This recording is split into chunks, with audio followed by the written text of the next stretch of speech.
What happens if you spend at least 20 minutes outside every single day? In 2017, I set out to find out.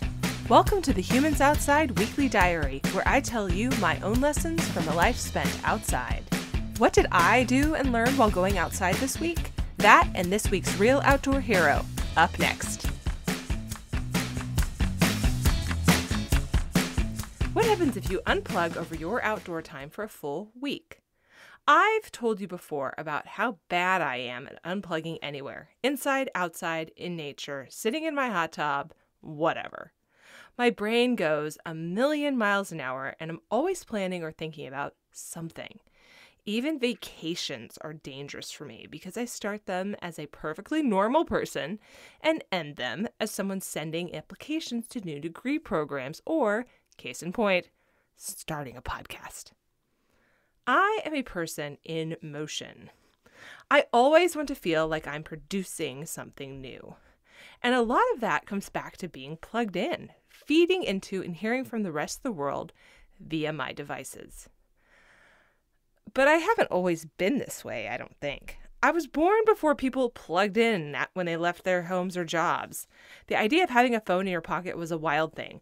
My father at one point got a car phone, and that was a huge, fancy deal. My family loved being plugged in, and he would call into the office from a payphone regularly when we were staying in a cabin where there was no other way to get in touch. I'd say being plugged in was taught to me as a good thing, but that seems over the top since there really wasn't that as a thing yet. Anyway, let's talk about now.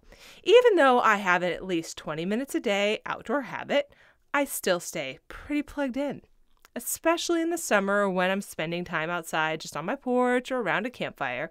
I remain plugged in. You can see me chillaxing there, scrolling away on my phone. When I connected with Sebastian Sabin and Sonia Mohammed, who I sought out because of their company Nature Unplugged and the National Day of Unplugging, which is the first Friday in March, I was confronted with how much I really am plugged in and challenged to unplug. And so, from February 28th to March 6th, I unplugged during my outdoor time, leaving my phone in the house or in the car, or in one instance, tucked into my pack while I hiked. And here's what I experienced. First, I learned that it's challenging to sit with just yourself if you're not actively doing something. For one of my days, I used my hot tub, leaving my phone inside and literally just sitting there for 20 minutes watching the sky and the trees and a few birds.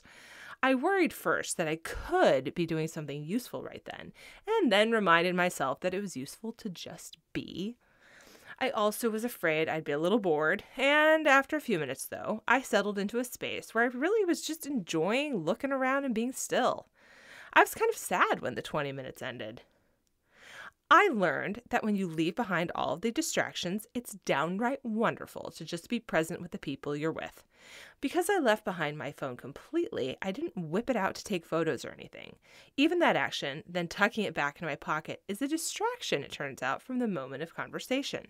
Instead, I pointed out the beautiful scenery to my husband, and we enjoyed it together. I also was reminded that it's okay to not share everything with the world. I take a photo of my outdoor time daily under normal circumstances as a matter of accountability, and I encourage you to do the same because accountability is awesome and it's so wonderful to be inspired by what you're doing. But it's also okay to keep all of these things just for myself or just for yourself. It's okay if you don't see them. It's okay if I don't see yours. Although I am sad because I think they're incredible and I want to share them.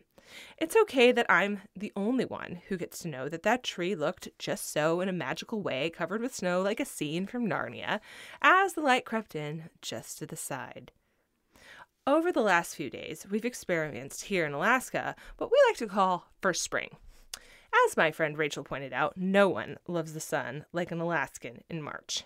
The days start really cold, but then warm up 20 or 30 degrees. Things are starting to melt, and I hiked a mountain this week without a coat, in long sleeves only. But here's the thing about first spring. It's going to end, and then we will have second winter.